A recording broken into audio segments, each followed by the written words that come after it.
This is Pave It Black.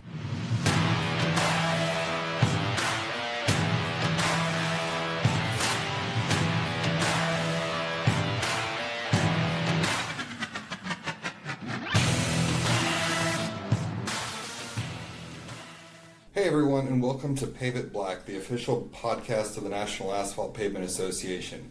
My name is Richard Willis. And I'm Brett Williams.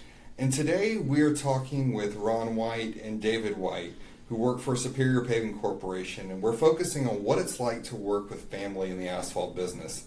When we look at a lot of the producers and the people that make our asphalt mixtures, there are a lot of family-owned companies, but there's also a lot of companies that integrate the family dynamics almost into their workplace atmosphere because they want everyone to feel a part of the team and be like a family. So thank you both for being on this podcast today. And we just basically want to start out getting to know a little bit more about what you do at Superior Paving and how you really got involved with that company. We'll start with Ron.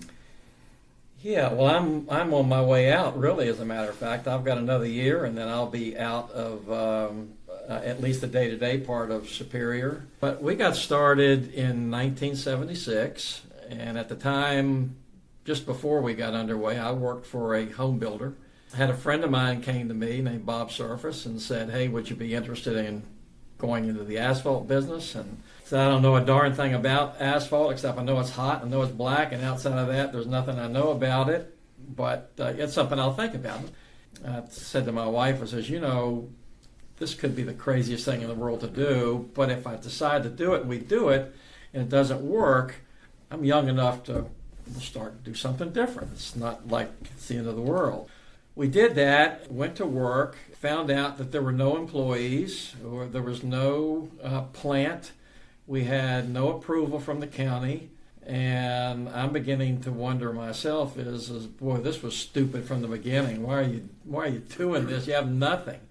Fortunately, we went to the county and did all of our homework and talked to the right people and got things done. We got our plan approved, and we already had a tremendous amount of work on the books because we've been trying to get that from spring up until that point, and hiring people and trying to find a way to make that happen. And we just worked ourselves to death that first summer into the fall trying to get the work done that we had, and we did that. And so yeah, and it went on. I was actually just going to be doing work to estimate. Kind of came to realize that first few months that boy, the crews needed some help in getting from spot to spot, and the person we had doing that, it just didn't seem to be going like it was. So I just said, I'm going to do that too. And I loved it, quite frankly. And then so through the years, worked myself up, and after a time, you're president of the company and chairman and our CEO and then chairman, and now I'm in the old guy's role of chairman emeritus, but staying involved in the company and trying to help to the extent that I can on the mentoring side with our younger executives. It's wonderful. The industry's wonderful. The people you work with are wonderful. Our people that do what we ask them to do, and they do it day in and day out, are just phenomenal people, and it's a great industry to be a part of.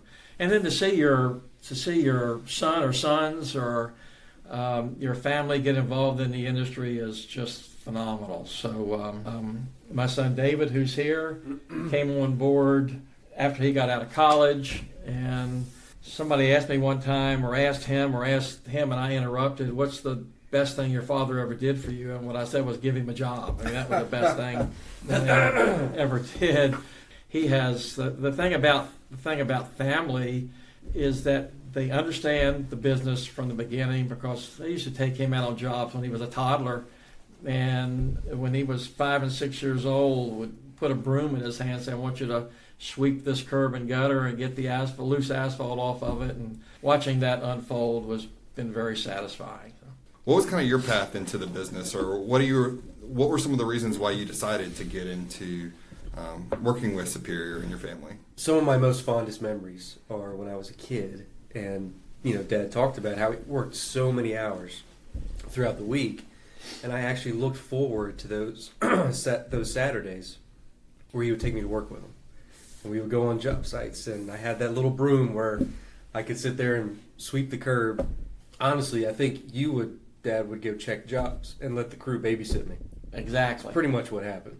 Exactly. Yeah, so I'm getting babysat by the back roller man, which, not everybody would call that the safest 12 or environment. 13 of them out there. It's one way to learn. So it's definitely one way to learn.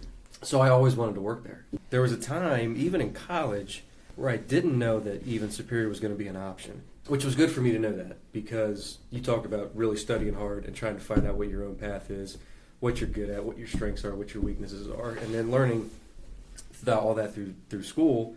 I was offered an opportunity to, after I graduated, work in the operations side of Superior. I was absolutely ecstatic. I was pumped because I didn't know yet what that meant. That's why I was so excited. I didn't know that working in operations was actually going to be all the hours that it required and working out with the crews and the plants and scheduling, but I absolutely loved every single minute of it.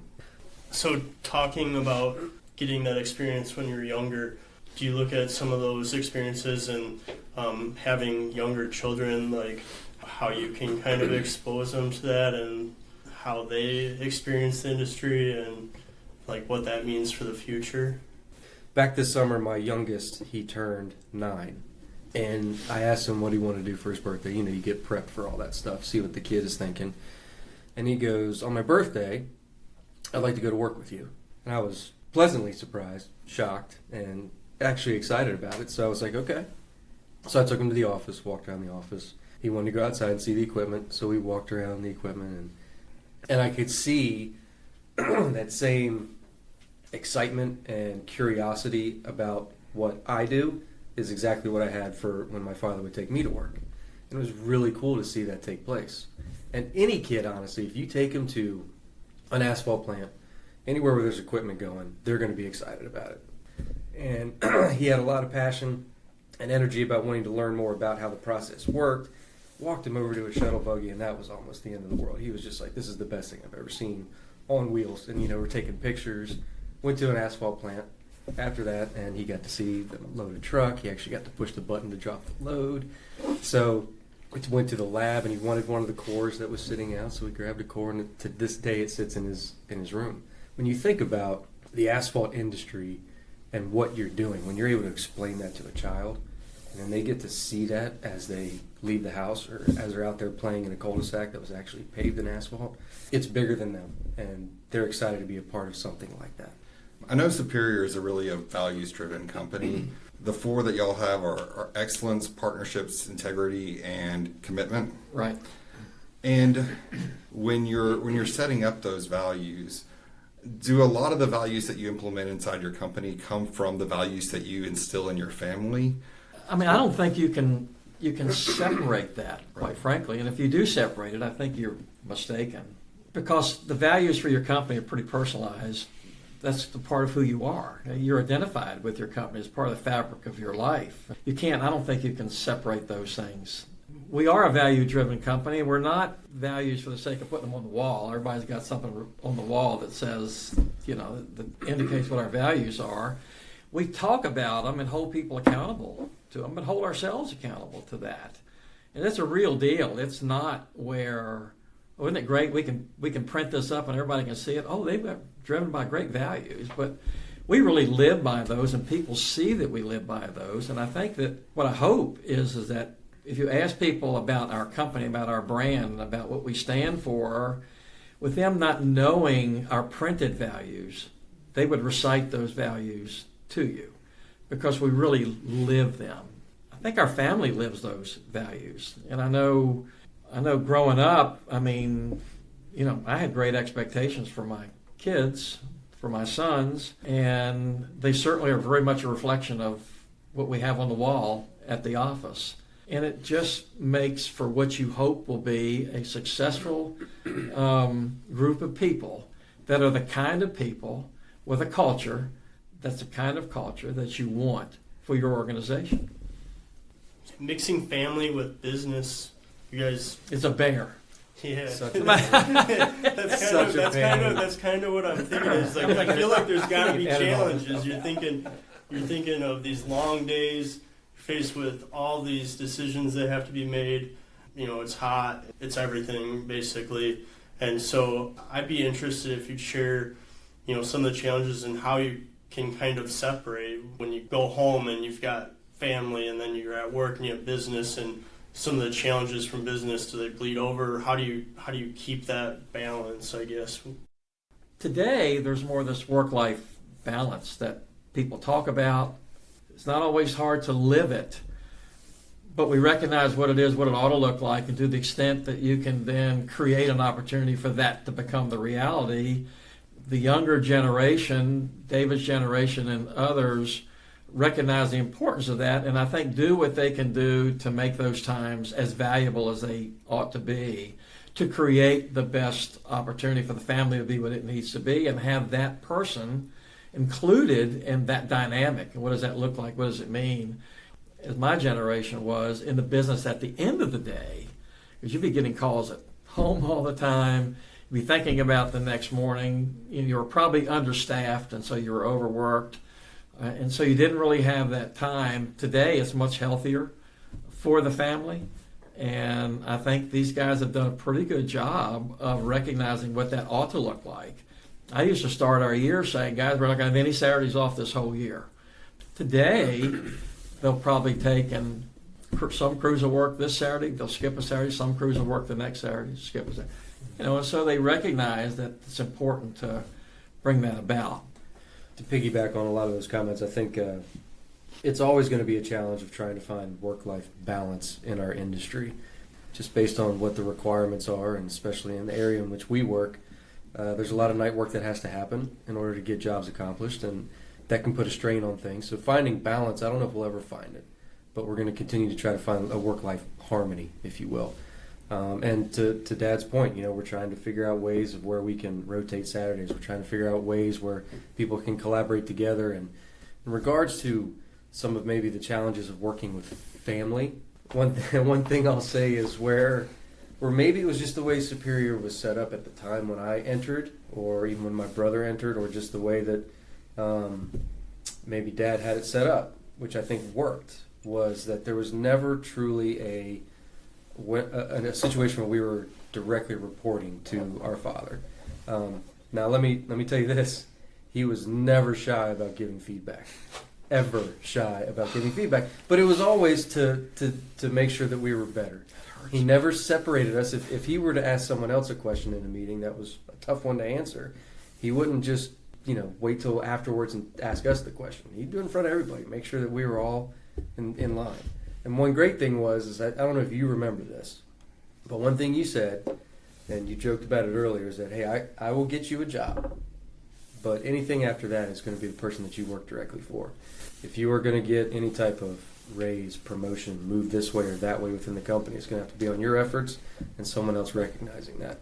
Which I thought, that's unfortunate, but but then when you're able to reflect and look back, it's like, you know what, that's such a great way to operate, because that you're striving to meet that excellence value that we have, and all the behaviors that go to prop that up is something that you're chasing because you want it, and you're hoping that someone that you're working directly for sees that in you and gives you another opportunity, and you continue to chase that forward. So, who would a crew be more scared to see show up on a job site today, Ron or David? Ron, without a doubt, RW. It's true. Well, It's respectful fear. Yeah, respectful fear. Yeah, it was not. better? It was not fear. It was that. When you've looked at thousands of jobs, you see things maybe some other people don't see yet. They will see one day, but they don't see it yet. And I never tried to point anything out that was, well, this stinks or that's lousy or whatever. It's like, maybe we ought to look at this and think about that next time. And this is not how we hoped it would turn out. We need to do something, from that standpoint. And so, but I do try to go out and encourage, not to discourage or not to be negative, but I do try to go out and encourage. When I went out to see those guys doing the church, Right. what did they do? Oh, they were hugging you. Big old hug, man, a bing, it's like, Right, yeah. They knew come Christmas on. was coming. They're not going to hug somebody that they're afraid of. That was just kind of a fun question we thought of this morning.